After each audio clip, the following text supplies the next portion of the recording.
तो कहता है, राइटर कहती है कि looking out all the trees were queer and still. Margaret ने बाहर नज़र दौड़ाई। ये लुकिंग आउट जो है ना, ये मार्गरेट के लिए।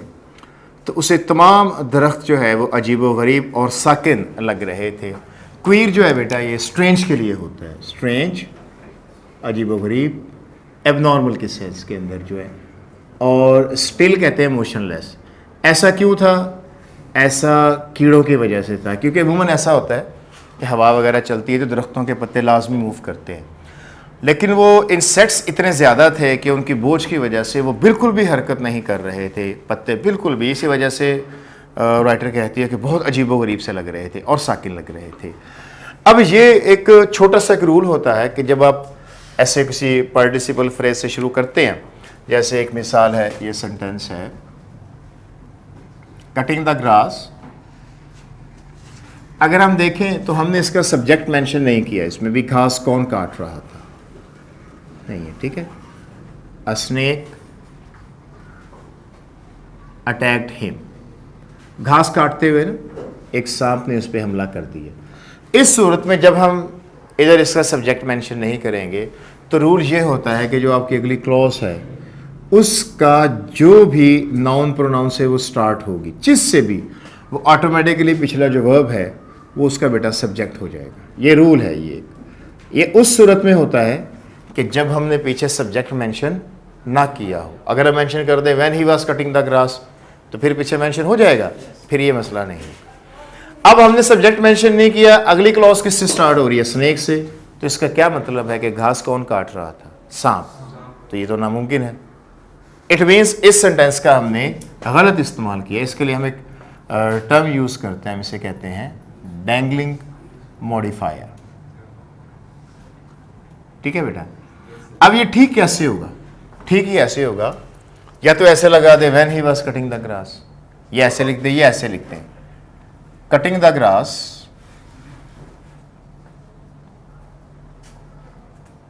ही was attacked by a snake. ठीक हो गया। अब देखिए अगेन यहां हमने इसका सब्जेक्ट मेंशन किया है नहीं, नो सब्जेक्ट। आगे देखिए जरा, आगे हम किससे स्टार्ट कर रहे हैं? ही से। अब ही ऑटोमेटिकली इस वर्ब का क्या बन जाएगा? सब्जेक्ट बन जाएगा। अब बताएं क्या हमने सब्जेक्ट का इस्तेमाल सही किया है या नहीं? बिल्कुल सही किया है, क्योंकि ही जो है यही घास काट रहा था और इसके ऊपर सांप ने हमला कर दिया। अब इस सेंटेंस, ये वाला जो हमारा सेंटेंस है जो हमारी बुक के अंदर है, वो है looking out, looking out all the trees were queer and still. अब बताएं क्या इसका सब्जेक्ट मेंशन है? नहीं। अगला जो है वो किससे शुरू हो रहा है? क्लॉज जो है all the trees. It means बाहर कौन झांक रहे थे? ऑल द ट्रीज नहीं, इट मीन्स इसने इसका क्या इस्तेमाल किया है? गलत इस्तेमाल किया है। ठीक है। हाँ, ये ऐसे होता है ना, when she was looking out या Margaret was looking out and all the trees looked queer and still. फिर ठीक समझ आ गई बात की आपको बेटा? तो इसका ना आपने इसका इस्तेमाल करना है, इसको ध्यान से। अब आपने या तो उसका जो भी आप पार्टिसिपल फ्रेज लगा रहे हैं, या तो आप उसका सब्जेक्ट लगा दें। अगर आप उसका सब्जेक्ट लगा देंगे तो बेटा फिर मसला नहीं होगा। ये उसी सूरत में होता है जब हमने उसके सब्जेक्ट को मेंशन नहीं किया होगा। ठीक है। तो तमाम जो है दरख्त वो अजीब व गरीब और साकिन लग रहे थे। There was wed to the ground, और उन कीड़ों की बोझ की वजह से वो शाखें, यानी उन दरख्तों की शाखें, वो ज़मीन की तरफ आ रही थी या ज़मीन की तरफ झुक रही थी। अब ये बिल्कुल आपसे बात है, ये हम पहले भी आपको बता चुके हैं कि जो वेट लफ्ज़ है ना, वेट बेटा ये नाउन है, और जो वे है ये क्या है बेटा? ये वर्ब है। तो इसके सेकंड फॉर्म वे की बेटा वेट। ठीक है। तो उन इंसेक्ट्स के बोझ की वजह से ना, वो जो शाखें थी, बोझ वैसे मोटे टहनों को कहते हैं, ब्रांचेस शाखें होती हैं, वो ज़मीन की तरफ झुक रही थी। The earth seemed to be moving, और ऐसे लग रहा था ज़मीन हरकत कर रही है। ज़मीन तो हरकत नहीं कर रही थी, ये उसके ऊपर है ना वो टिड्डियाँ थी, वो लोकस से जो हरकत कर रहे थे। ज़मीन हरकत करती हुई लग रही थी। She could not see the lands at all, so thick was the swarm। यही है जब मिसिंग है कुछ इसमें से। अच्छा, लोकस crawling everywhere, टिड्डियाँ हर जगह रेंग रही थी। उनकी पूरी ज़मीन पर ना, जहाँ वो टिड्डियों के रेंगने की वजह से ऐसे लग रहा था कि बेटा ज़मीन हरकत कर रही थी। She could not see the lands at all, so thick was the swarm, ये लश्कर इतना घना था कि उसे इनके नीचे ज़मीन बिल्कुल भी नज़र नहीं आ रही थी। टुवर्ड्स द माउंटेन्स, और पहाड़ों की तरफ अगर देखें तो it was like looking into driving rain, कहता बिल्कुल ऐसे था कि जैसे मूसलाधार बारिश हो रही है। मूसलाधार बारिश बेटा बारिश नहीं है, क्या इससे मुराद है? इंसेक्ट्स हैं, वो कीड़े ऐसे आ रहे थे, यानी कि पहाड़ों की तरफ देखने पर एक मूसलाधार बारिश का गुमान होता था। इवन एज शी वॉच्ड, हत्ता कि जहां तक उसकी नजर गई, यानी सिर्फ पहाड़ों तक नहीं, जहां तक उसकी नजर जा रही थी वो ऐसा ही लग रहा था कि जैसे बेटा मूसलाधार बारिश हो रही हो। Even the sun was blotted out with a fresh onrush of them, onrush कहते हैं हमला, अटैक, ब्लॉटेड आउट होता है कवर्ड, आड़ में आ जाना, छुप जाना, और उनके एक ताज़ा हमले की वजह से सूरज भी उनके पीछे छुप गया था, या सूरज भी आड़ में आ गया था। ये ब्लॉट आउट है ना बेटा, ये बड़ा अहम सिनोनिम है, कई दफ़ा ये पास पेपर्स में एनुअल में रिपीट हो चुका है। ज़्यादा इसका सिनोनिम ना यही आता है, कवर्ड या बेटा कंसील्ड, छुप जाना, ठीक है।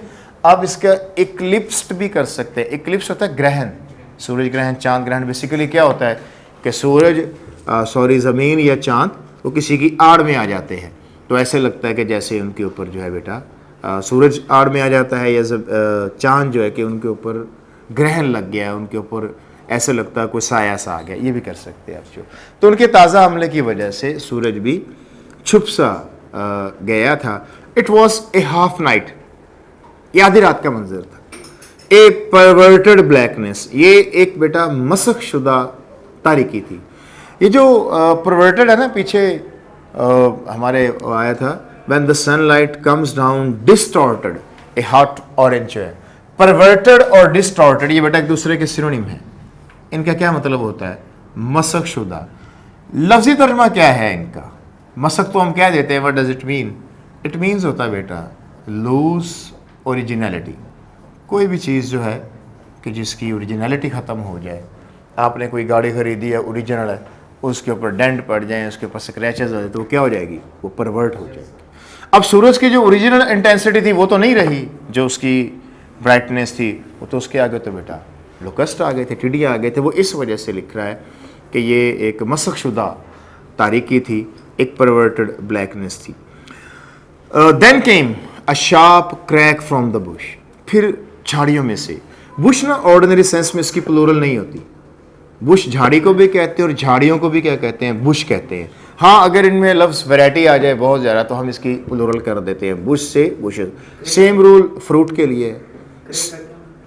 क्रैक होता है टूटने, तड़कने की आवाज़ किसी चीज़ की। ब्रेक और क्रैक में क्या फ़र्क है? क्रैक होता है दरार पड़ना, ब्रेक होता है टूट कर अलहदा हो जाना। क्रैक भी टूटना ही होता है, लेकिन वो चीज़ अलहदा नहीं होती, वही ये फ़र्क है। किसी झाड़ियों में से किसी चीज़ के ना जोर से टूटने की आवाज़ आई। A branch had snapped off, एक शाख टूट कर अलहदा हो गई थी। देन एन अदर, फिर दूसरी शाख टूटी। A tree down the slope leaned over, एक दरख्त ढलान पर झुका।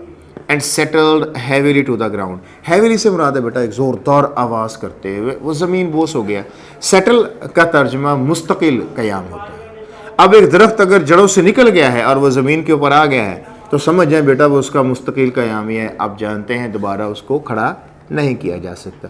तो तर्जमा कैसे होगा कि फिर झाड़ियों में से किसी चीज़ के टूटने की आवाज़ आई, फिर एक दूसरी शाख टूटी, एक दरख्त ढलान पे झुका और धम से ज़मीन बोस हो गए। Through the hell of insects, hello कहते हैं ज़ालाबारी। ज़ालाबारी बेटा ये इससे मुराद सचमुच जैसे उसने बताया है बारिश या ओले नहीं पड़ रहे, इससे मुराद है कीड़ों की ज़ालाबारी। कीड़े ऐसे आ रहे थे, ऐसे लग रहा था जैसे ज़ालाबारी हो रही। अ मैन केम रनिंग, एक आदमी बेटा भागते हुए आया। All the crops finished nothing left he said, इसके ऊपर निशान लगा लें, ये पंक्चुएशन है ना, काफ़ी दफ़ा रिपीट हुई है ये, और ये है भी एक्सरसाइज की पंक्चुएशन। कीड़ों की ज़ालाबारी में से एक आदमी भागते हुए आया और उसने कहा कि तमाम फसलें ख़त्म हो गई हैं और पीछे कुछ भी नहीं बचा।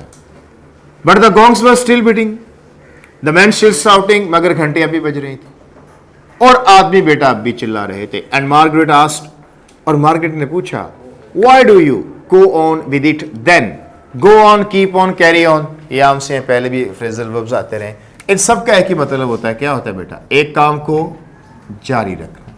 तो फिर आपने ये सारे काम क्यों जारी रखे हुए हैं?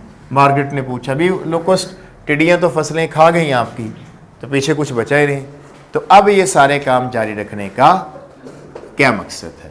जी, गॉन्ग्स होते हैं घंटियां। वैसे ये मेटालिक डिस्क होती है जो स्कूलों में बेल बजाने के लिए होती है ना, वो तो उन्होंने, जैसे हमने पहले बताया आपको, एहतियाती तदाबीर के तौर पर ना पहले ही अपने रकबे के बचाव के लिए वहाँ इर्द गिर्द लकड़ी और घास के बड़े बड़े ढेर, और उसके साथ उन्होंने अपने स्टोर्स को टीन के डब्बों से और मेटालिक डिस्क से भर लिया था, ताकि वक्त आने पर शोर करके और धुआं करके वो अपने आप को नुकसान से बचा सके।